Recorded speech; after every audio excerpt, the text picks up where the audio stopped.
Assalamualaikum warahmatullahi wabarakatuh. Alhamdulillahi rabbil alamin.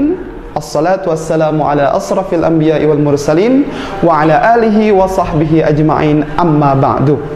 Apa kabar teman-teman sekalian? Ustaz doakan semoga hari ini teman-teman selalu sehat walafiat, puasanya pun tetap semangat ya. Ingat sebentar lagi kita mau berbuka puasa.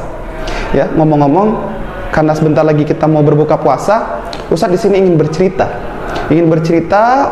kepada teman-teman sekalian tentang kisah Rasulullah SAW, kesabaran Rasulullah SAW ketika berada di bumi Taif. Teman-teman yang dirahmati Allah Subhanahu Wa Taala, ketika Rasulullah SAW berdakwah di kota Mekah, di mana pada saat itu kota Mekah belum seperti sekarang, masih banyak orang-orang yang menolak baginda Nabi SAW. Jadi ketika Rasulullah SAW sedang berdakwah, begitu besar dan begitu kuat tekanan dari orang-orang musyrikin kala itu. Ditambah lagi paman baginda Nabi SAW yang bernama Abu Talib pun sudah wafat. Padahal paman Nabi, yaitu Abu Talib, itu adalah orang yang paling gigih untuk melindungi, untuk mendukung Nabi SAW. Tapi pasca wafatnya paman Nabi SAW, tekanan kepada Nabi dalam menyebarkan agama Islam semakin kuat. Karena mereka sudah mulai berani, musuh-musuh Islam sudah mulai berani, kaum musyrikin sudah mulai berani, karena sudah tidak ada lagi Abu Talib. Hingga akhirnya Nabi SAW merasakan begitu berat untuk berdakwah di kota Mekah. Akhirnya Rasulullah SAW memutuskan untuk hijrah atau untuk pergi ke kota Taif atau tetangga Mekah. Ya, jadi Taif itu adalah tetangganya Mekah. Ya. Jadi Rasulullah SAW akhirnya berhijrah ke Taif, ditemani oleh putra angkat beliau yang bernama Zaid bin Harithah. Rasulullah SAW bermukim di Taif selama 10 hari. Selama 10 hari Rasulullah SAW selalu mengajak, menyebarkan agama Islam dengan cara menceritakan tentang kebaikan-kebaikan Islam, mengajak orang-orang Taif supaya menyembah Allah Subhanahu Wa Taala, untuk berbuat baik dan lain sebagainya. Ya. Tapi ternyata respon atau yang didapatkan oleh Rasulullah SAW adalah sebaliknya. Mereka dengan gigih dan bahkan dengan lantang mereka menolak, bahkan Rasulullah SAW pun diusir sama mereka. Tapi Rasulullah SAW selama 10 hari terus, walaupun dapat tekanan dari Taif, ya, dari penduduk Taif, kemudian masyarakatnya pun banyak yang menolak, bahkan mereka pun mengusir baginda Nabi SAW. Rasulullah tidak putus asa. Rasulullah terus menerus mengajarkan kepada mereka tentang Islam. Hingga akhirnya Rasulullah pun bertemu kepada pemuka-pemuka penduduk Taif atau pemimpin-pemimpin penduduk Taif untuk mengajak mereka menyembah Allah Subhanahu Wa Taala, untuk berbuat baik, ya, dan lain-lain tentang kebaikan Islam. Tapi ternyata Rasulullah SAW pun sama, ditolak sama mereka. Bahkan mereka dengan gagahnya mereka mengatakan, dengan lantangnya mereka mengatakan Rasulullah SAW sebagai pendusta dan lain sebagainya. Ya, Rasulullah dihina, dicaci, dimaki, ya. Tapi Rasulullah SAW walaupun saat itu terluka hatinya, sedih perasaannya ketika mendapatkan cacian seperti itu, tapi Rasulullah SAW tetap sabar. Hingga akhirnya setelah 10 hari Rasulullah SAW bermukim di kota Taif, Rasulullah melihat sepertinya penduduk Taif ini tidak menerima mereka, tidak menerima baginda Nabi SAW. Akhirnya baginda Nabi SAW bersama putra angkatnya Zaid bin Harithah memutuskan untuk keluar atau meninggalkan kota Taif.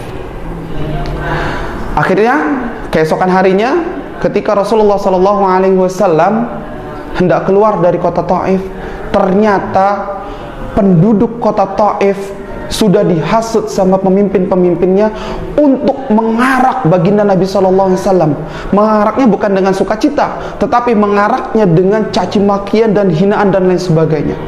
Jadi ketika keesokan harinya Rasulullah SAW tidak keluar dari kota Taif, mereka sudah berbaris di sepanjang jalan, mereka sudah berbaris.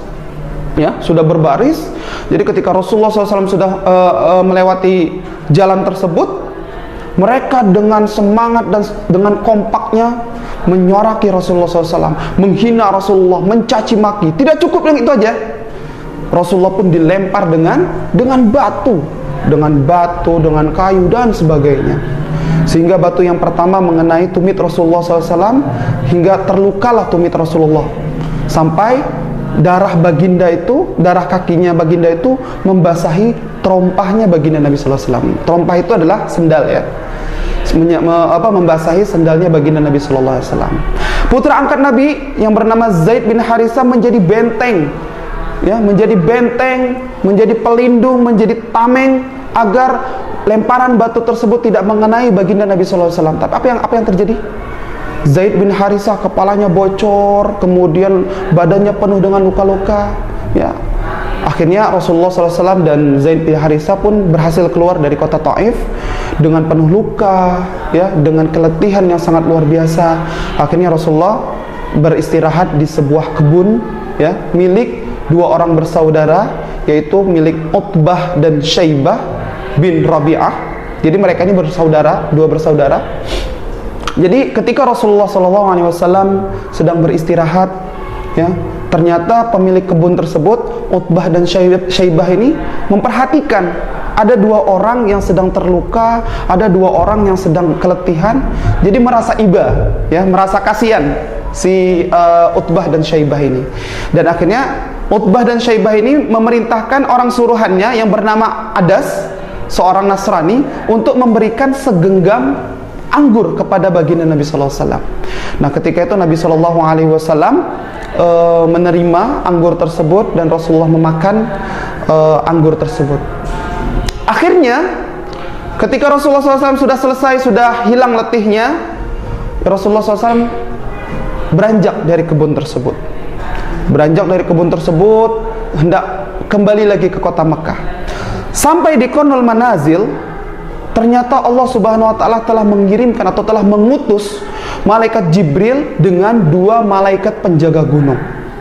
Yang mana malaikat Jibril ini menyampaikan kepada Rasulullah SAW, "Ya Rasulullah, ya, jikalau engkau mengizinkan," kata malaikat, "jikalau engkau mengizinkan supaya gunung tersebut dipindahkan atau ditimpakan kepada penduduk Taif, maka malaikat penjaga gunung ini dengan sigap akan memindahkan gunung ke kota Taif tersebut, atau akan menimpakan kepada penduduk kota Taif."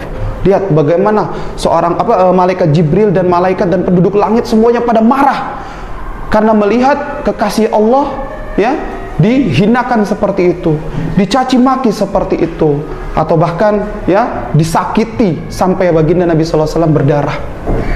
Tapi yang paling menyentuh hati adalah ketika Rasulullah ditawarkan seperti itu, apa jawaban Rasulullah SAW?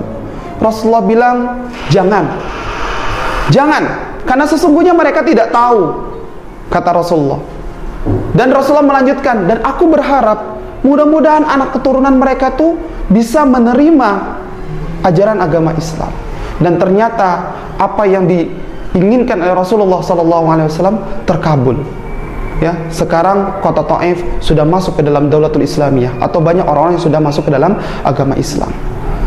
Lihat bagaimana kesabaran Rasulullah SAW. Walaupun Rasulullah dihina, walaupun Rasulullah dicaci maki, walaupun Rasulullah disakiti, tapi Rasulullah tidak pernah ada dendam sedikit pun kepada mereka. Itulah kecintaan Nabi SAW kepada umatnya. Lantas kita sebagai umatnya Nabi SAW, kita harus juga menunjukkan cinta kepada baginda. Kita harus mengikuti apa yang dilakukan, apa yang dilakukan oleh Rasulullah SAW, kita harus coba ikuti. Lihat bagaimana Rasulullah sabar menghadapi segala ujian. Kita sedang berpuasa, sabar. Sebentar lagi kita mau berbuka, ya. Jadi bagi yang sudah mulai lapar, sudah mulai haus, ya, kita sabar, bersabar, karena insya Allah, ya, sebagai janji Allah, orang yang bersabar Allah akan memberikan balasan yang berlipat ganda. Bahkan Allah akan lipat gandakan lagi dengan kebaikan-kebaikan yang kita tidak sangka-sangka dari mana datangnya, ya. Baik teman-teman, mungkin itu saja cerita dari Ustadz berkaitan tentang kisah Nabi SAW, atau tentang kesabaran Nabi SAW ketika beliau berhijrah ke kota Taif. ada begitu banyak pelajaran yang bisa kita ambil, dan mudah-mudahan dengan kisah tersebut kita bisa mensuri tauladani atau mengikuti atau mencontohi sifat-sifat yang ada pada baginda Nabi Shallallahu Alaihi Wasallam. Itu saja dari Ustadz. Assalamualaikum warahmatullahi wabarakatuh. Dadah.